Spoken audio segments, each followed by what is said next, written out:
السلام عليكم ورحمة الله وبركاته، أهلا وسهلا بيكم في قناة موزي موري كروشيه. إن شاء الله في حلقة النهاردة هنشتغل مع بعض البورتوفيه الجميل ده. شكله جميل جدا زي ما انتوا شايفين، وطريقته كمان سهلة جدا. إن شاء الله تنفذوه معايا بكل سهولة. أنا اشتغلته بخيط المكرمية المصري وأخد مني حوالي 400 جرام.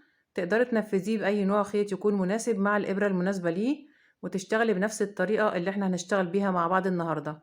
بالنسبة للمقاسات هنشوفها مع بعض دلوقتي، وهنشوفها كمان من خلال الشرح واحنا شغالين خطوة بخطوة بالتفصيل. مقاس العرض 21 سنتي بالظبط،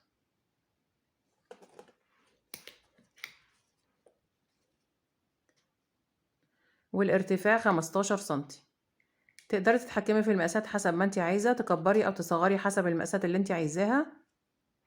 ممكن تصغري عن كده وتشتغلي بورتوفيه صغير، وممكن تكبري المقاسات وتشتغلي شنطة كروس. اتمنى ربنا يوفقني والفيديو النهارده يعجبكم وتستفادوا منه. لو عجبكم الفيديو اعملوا لي لايك وشير وقولوا لي رايكم في التعليقات. ولو لسه اول مره بتشوفوني وحابين تتابعوني، يسعدني اشتراككم في القناه. فاشتركوا وفعلوا الجرس على الكل عشان يوصلكوا اشعار باي فيديو جديد انا بعمله. هسيبكم دلوقتي مع المقاسات والبيانات اللي احنا هنشتغل عليها البورتوفيه النهارده، وبعد كده نروح على الشرح على طول.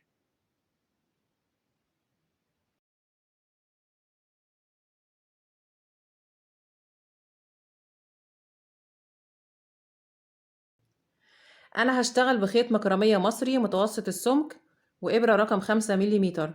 تقدري تشتغلي نفس البورتوفيه باي نوع خيط يكون مناسب مع الابرة المناسبة ليه.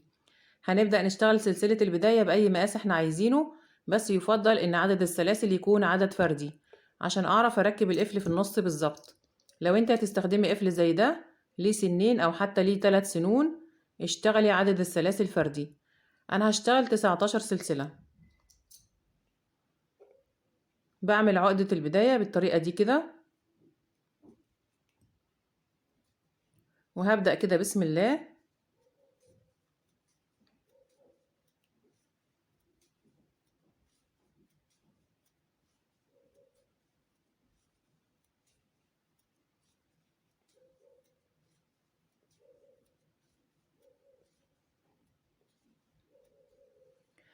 انا كده اشتغلت 19 سلسلة. هنشوف مقاسهم كام سنتي.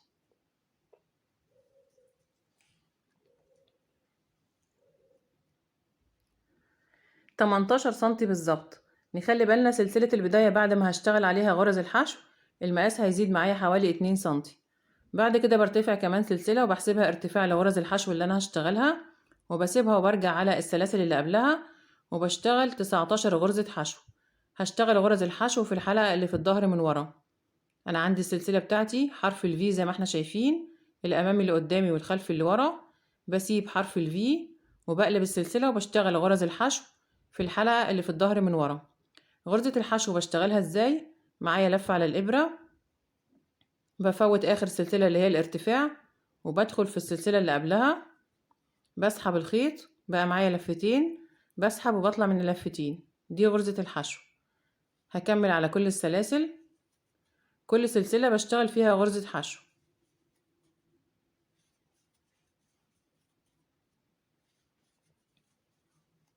ده شكل غرزة الحشو. هستمر بنفس الطريقة لحد ما اوصل لاخر سلسلة عندي خيط البداية. انا كده وصلت اخر سلسلة. هشتغل معاكم اخر غرزة حشو في السطر الاول عشان نشوف هننضف خيط البداية ازاي. بدخل في اخر سلسلة، بسحب الخيط، وقبل ما اقفل غرزة الحشو الاخيرة بعدي طرف الخيط ناحية ورا، وبقفل عليه غرزة الحشو. كده انا اشتغلت اول سطر، اشتغلت 19 غرزة حشو. هجيب المزورة ونشوف المقاس زاد معانا كام سنتي.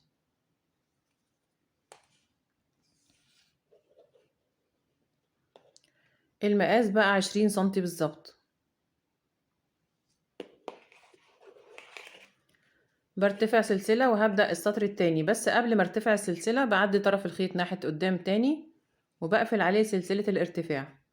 بلف الشغل بتاعي وهبدأ السطر التاني، وباخد طرف الخيط معايا تحت الشغل وهشتغل عليه غرز الحشو عشان انضف شغلي اول باول. هشتغل على كل غرزة غرزة واحدة بس بشتغل في الغرزة كلها تحت الحلقتين.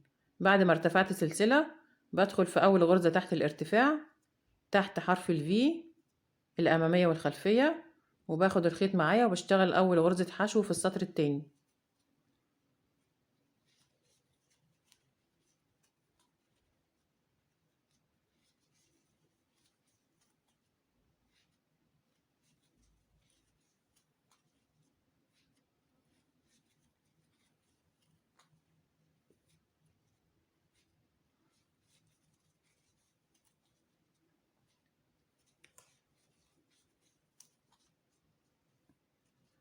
هستمر بنفس الطريقة لحد ما اوصل لاخر السطر التاني. وصلت كده اخر السطر التاني، بقى الشكل زي ما انتم شايفين كده. هستمر بنفس الطريقة، برتفع بعدد من السطور لحد ما اوصل للمقاس اللي انا عايزاه. برتفع سلسلة وهبدأ السطر التالت. بشتغل في كل غرزة غرزة واحدة بس من غير اي تزايد او تناقص لحد ما اوصل لاخر السطر. برتفع سلسلة وببدأ السطر اللي بعده وهكذا. هكمل لحد ما اوصل للمقاس المطلوب وارجع اقول لكم انا اشتغلت كام سطر ونشوف المقاسات مع بعض كام سنتي. انا كده اشتغلت 28 سطر من غرز الحشو على ال 19 سلسلة اللي انا بدأت بيهم. هنشوف مقاسهم كام سنتي.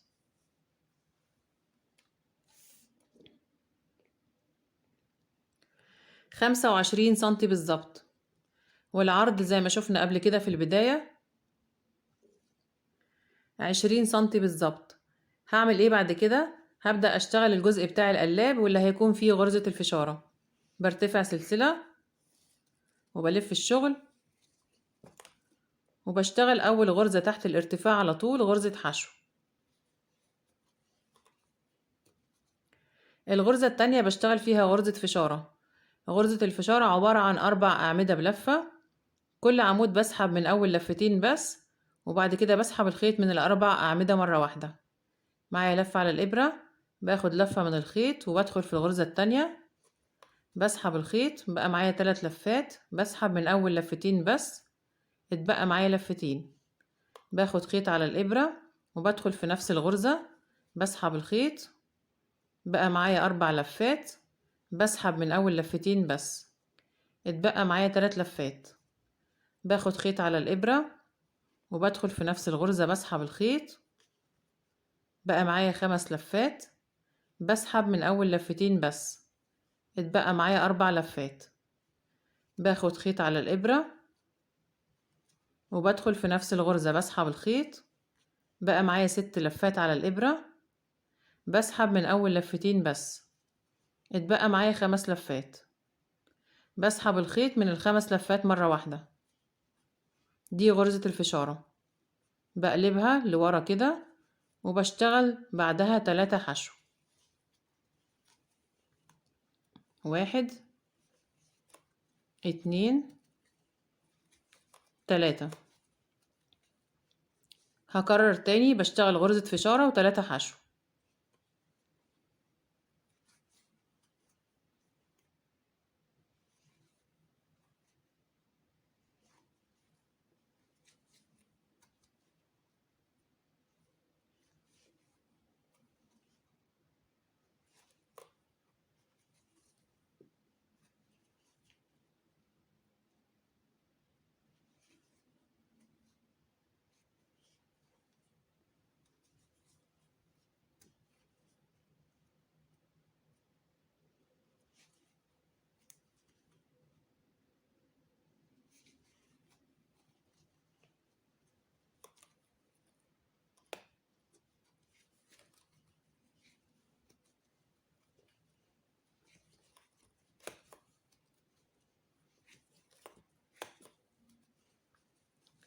هستمر بنفس الطريقة، بشتغل غرزة فشارة و3 حشو لحد ما اوصل لاخر السطر.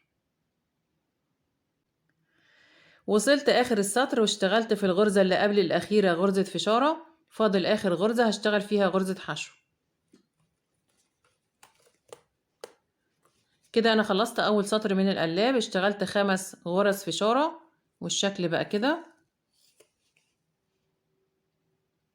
بدأت السطر بغرزة حشو ونهيت السطر بغرزة حشو، وبين كل غرزة فشارة والتانية 3 غرز حشو. هبدأ اشتغل السطر اللي بعد كده، برتفع سلسلة وبلف الشغل وهشتغل السطر كله غرز حشو. بشتغل في كل غرزة غرزة واحدة، بدخل في اول غرزة وبشتغل غرزة حشو، فوق غرزة الفشارة بشتغل غرزة حشو، وعندي 3 غرز في النص بشتغل فيهم برضو كل غرزة غرزة واحدة.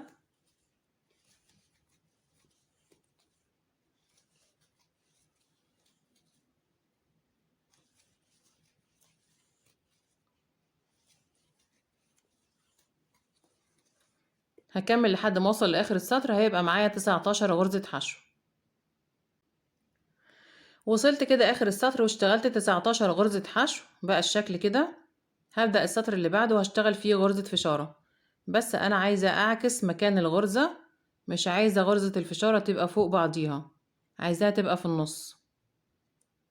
فانا هعمل ايه؟ برتفع سلسلة وبلف الشغل وهشتغل اول 3 غرز بشتغل فيهم غرز حشو.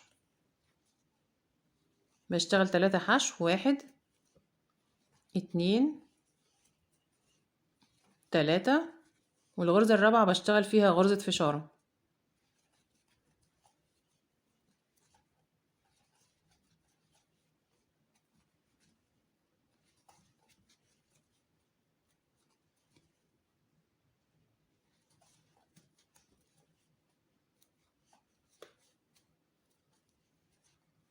بعد كده بشتغل 3 حشو.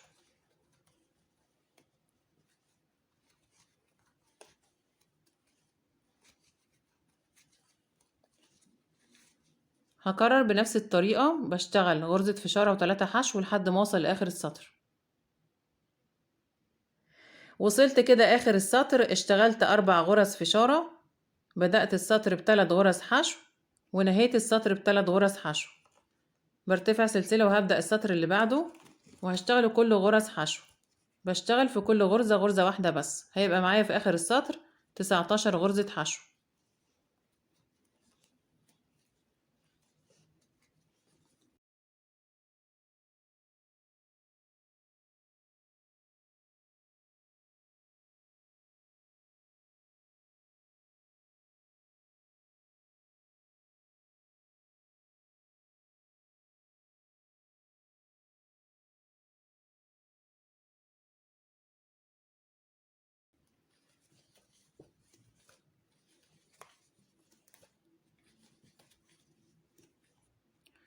وصلت كده اخر السطر، اشتغلت 19 غرزة حشو وبقى الشكل كده.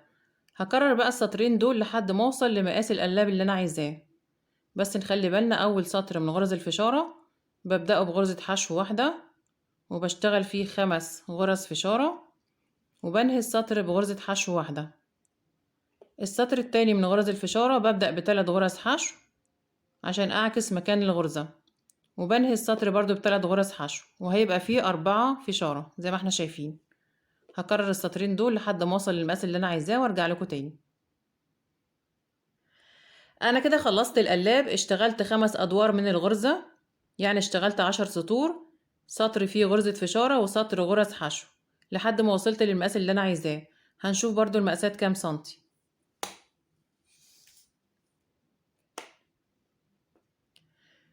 طول الجزء اللي انا اشتغلته ده 35 سنتي بالظبط.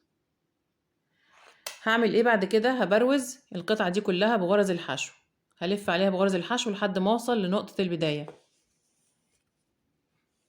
بريح اللفة على الإبرة كده شوية وبدخل تحت آخر غرزة تحت الحلقتين، يعني تحت حرف الفي، بدخل كده وبسحب الخيط وبشتغل أول غرزة حشو في البرواز. بنزل على السطر اللي قبله وبشتغل غرزة حشو. بشتغل قصاد كل سطر غرزة حشو.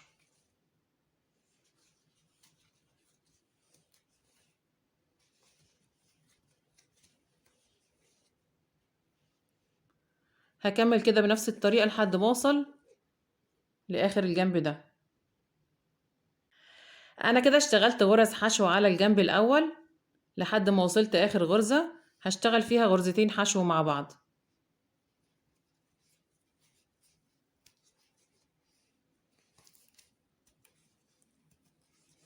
بلف الشغل وهرجع على الجنب ده كده برضو كل غرزة بشتغل فيها غرزة واحدة بس لحد ما اوصل للغرزة اللي هنا اللي في الزاوية، بشتغل برضو فيها غرزتين حشو مع بعض وبلف على الجنب التالت لحد ما اوصل لاخر غرزة، بشتغل فيها غرزتين حشو مع بعض، وبلف على اخر جنب كده لحد ما اوصل لنقطة البداية. هخلص وارجع لكم تاني. انا كده خلاص اشتغلت غرز حشو على الاربع اضلاع لحد ما وصلت لنقطة البداية. بقى الشكل زي ما انتم شايفين كده. هقص الخيط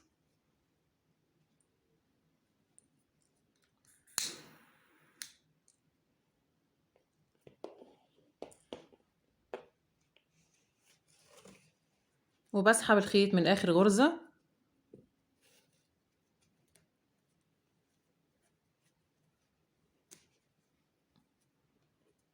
وبرجع اسحبه من اول غرزة انا بدأت بيها من تحت الحلقتين،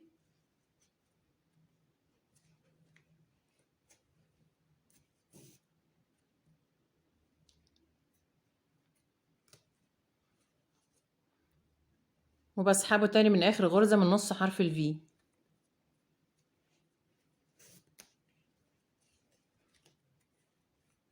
كده انا قفلت الشغل بتاعي والغرز كلها زي بعضها.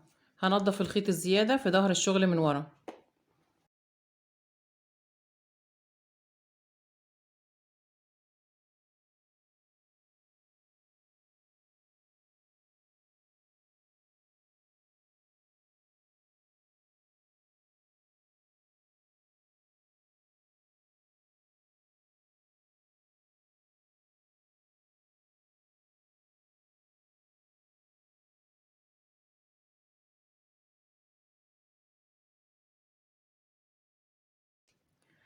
كده انا خلصت اول قطعة من البورتوفيه. هشتغل كمان قطعة عشان اعملها جيبين، جيب امامي وجيب خلفي بنفس الطريقة، هتكون نفس العرض.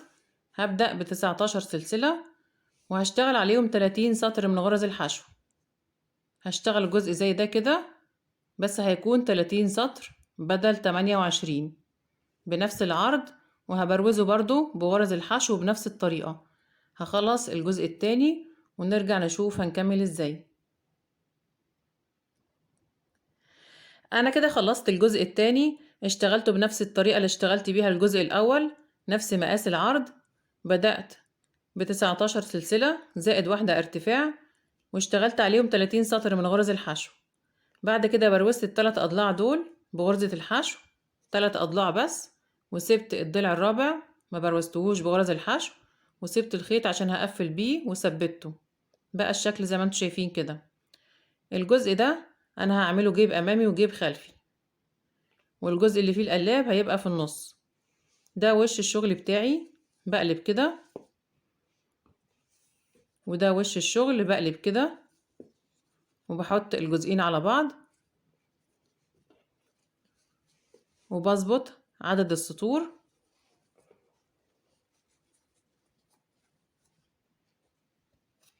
هيبقى الشكل كده. هيبقى عندي جيب ورا وجيب قدام، والجزء اللي في النص ده جيب. فانا هخيط الجزئين ببعض بغرزة منزلقة. هخيط من الجنب اللي بره او الجزء اللي بره 15 سطر نص ال30، ومن الجزء اللي جوه 14 سطر، لان القطعة دي كده الجزء اللي هو فيه غرز الحشو. الجزء ده كده لو انتوا فاكرين كنا اشتغلناه 28 سطر، والجزء ده 30 سطر، يعني ده اقل من ده بسطرين عشان هيبقى جوه. فانا هعد كده 1 2 3 4 5 6 7 8 9 10 11 12 13 14. بحط علامة كده عند السطر رقم 14،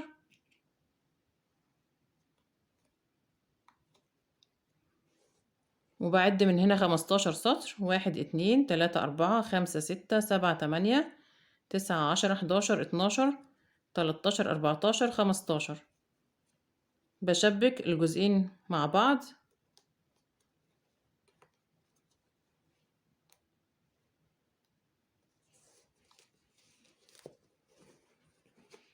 بالشكل ده كده. لو انتوا شايفين عندي الجزء اللي جوه نازل تحت شوية اقل من الجزء اللي بره، وهجيب خيط وبسيب حوالي متر من الخيط في البداية عشان هقفل بيه الجناب.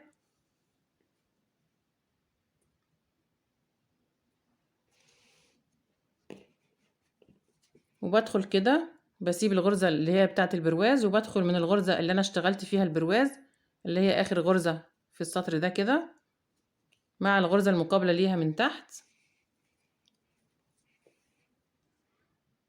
وبسحب الخيط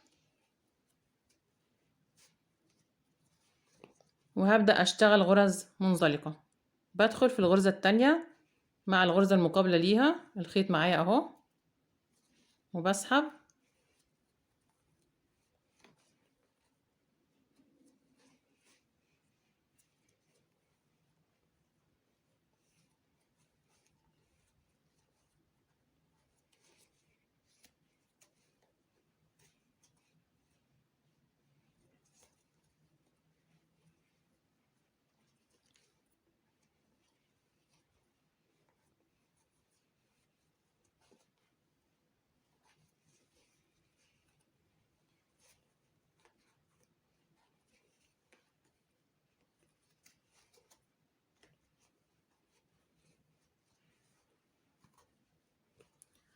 هشتغل كده غرز منزلقة بنفس الطريقة لحد ما اوصل للجنب التاني. خلاص كده انا وصلت للجنب التاني واشتغلت اخر غرزة منزلقة. بسحب الخيط عشان اطلعه فوق،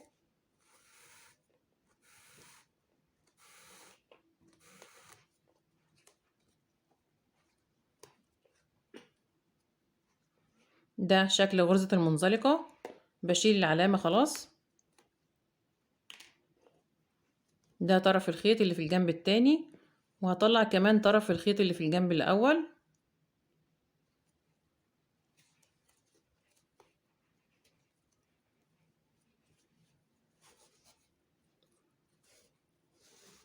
هطلعه كده لحد ما اوصل لمرحلة التقفيل.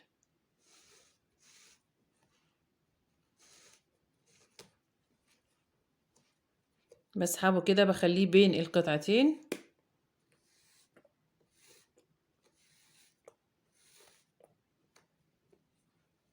وده كمان بخليه بين القطعتين.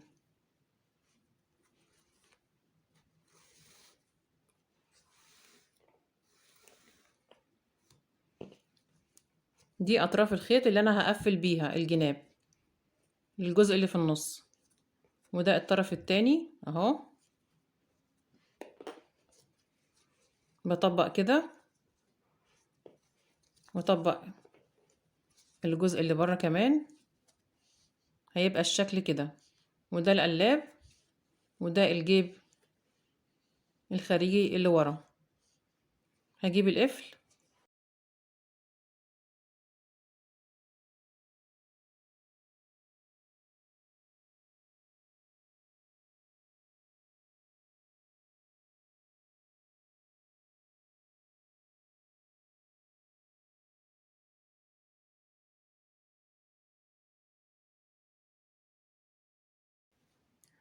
خلاص كده انا حددت مكان القفل وركبته زي ما انتم شايفين. قبل ما اقفل الجناب انا حابه احط بطانه، طبعا انتي حسب ما انتي عايزه. احط بطانه، بقص القماشه بمقاس الجزء ده كده، وقماشه تانية او بطانه تانية بمقاس القطعه دي كلها الكبيره، وكمان جزء للي ورا. فانا قصيت البطانه وجهزتها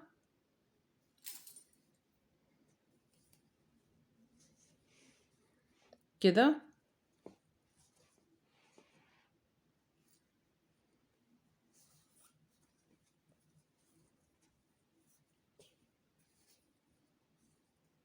وهخيط كمان الجزء ده كده، والجزء اللي ورا كمان. بقص بالمقاس بالظبط اللي انا عايزاه وبخيط. فانا هشوف معاكم برضو ازاي هنخيط البطانة في اي جزء من الاجزاء اللي معايا.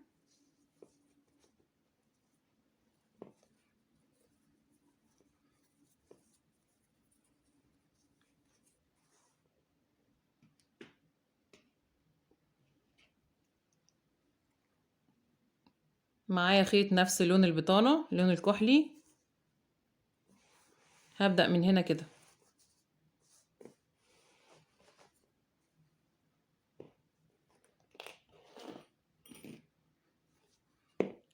بظبط البطانة بتاعتي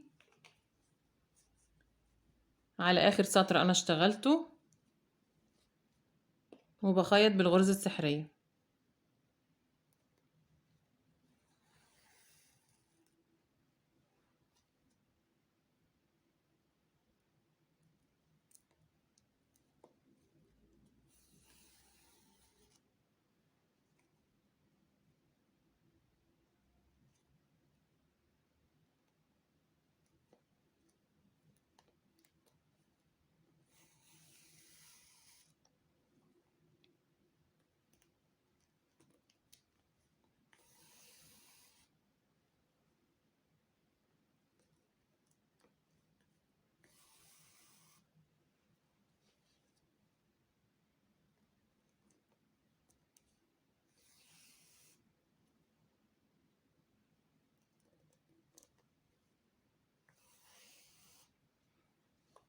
هيبقى شكلها كده. هخيط البطانة في الثلاث اجزاء، وبعد كده نرجع نقفل الجناب مع بعض. هخلص وارجع لكم تاني. انا كده خلصت خياطة البطانة.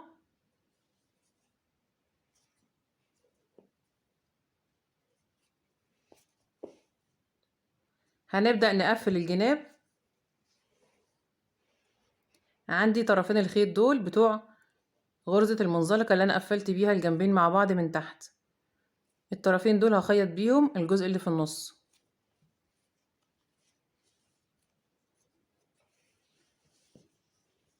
هخيط بيهم الجزء ده كده مع بعضه. طرف الخيط اهو، لضمت ابرة التنظيف. هخيط الجزء اللي في النص من تحت حرف الفي. انا عندي هنا الغرز 29 غرزة. بفوت اول غرزة تحت اللي في النص، وبخيط 28 غرزة قصاد بعض، 14 من الجنب ده و14 من الجنب التاني. بعد ما عضيت الخيط هنا في النص كده بين القطعتين، بدخل في كل غرزتين قصاد بعض من تحت حرف الفي.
خلاص كده انا خلصت خياطة الجنب ده. هقص الخيط.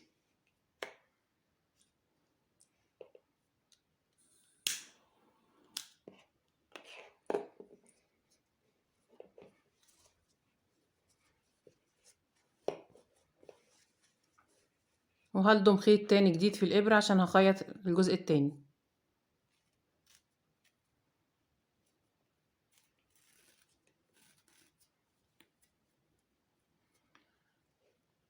هلضم فتلة خيط جديدة وارجع لكم تاني.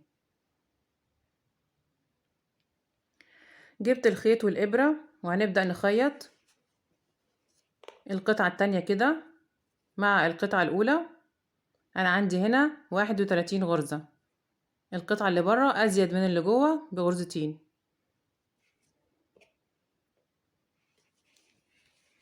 هبدأ من هنا كده، بوصل الخيط من جوه،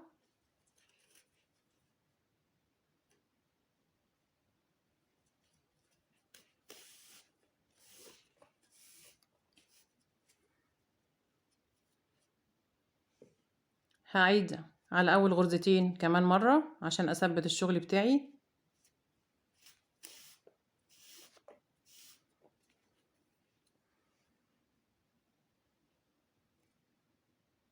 بخيط الجنب ده مع الجنب ده وبلف كده وبرجع بخيط الجنب التاني مع الجنب التاني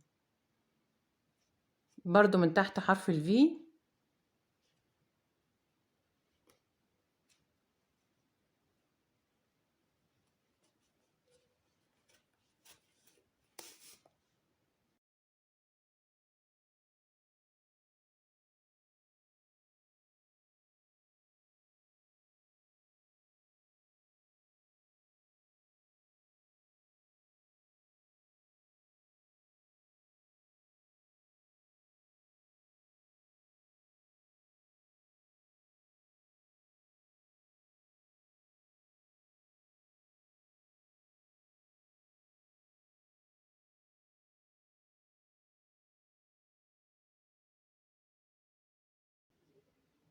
باجي في الغرزة دي كده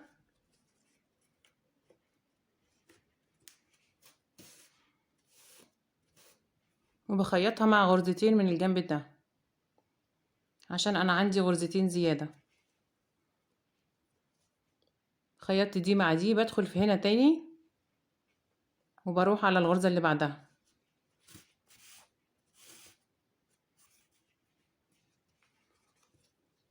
بخيط الغرزة الفرداني اللي انا سبتها تحت مع الغرزة اللي قصادها. بعد كده بلف والغرزة اللي عليها الدور برضو بخيطها مع غرزتين من الجنب ده. بدخل هنا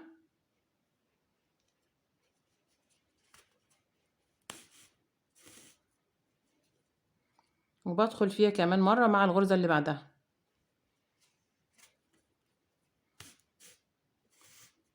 عشان اظبط الشغل بتاعي.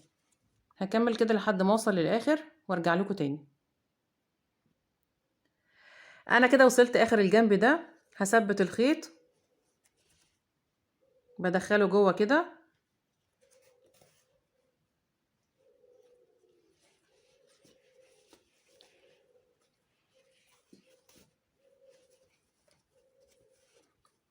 وهثبته جوه هنا وهنضف الخيط الزيادة.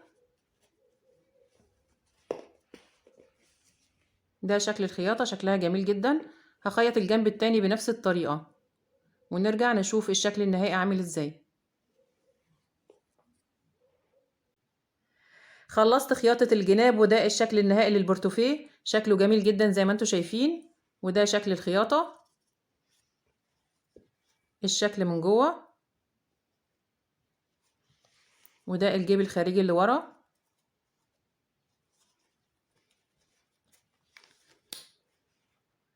تقدري تعمليه شنطة كروس وتركبي له دراع كروس من السلسلة والحلقات سهلة الفتح زي ده كده او دراع جلد حسب المتوفر عندك.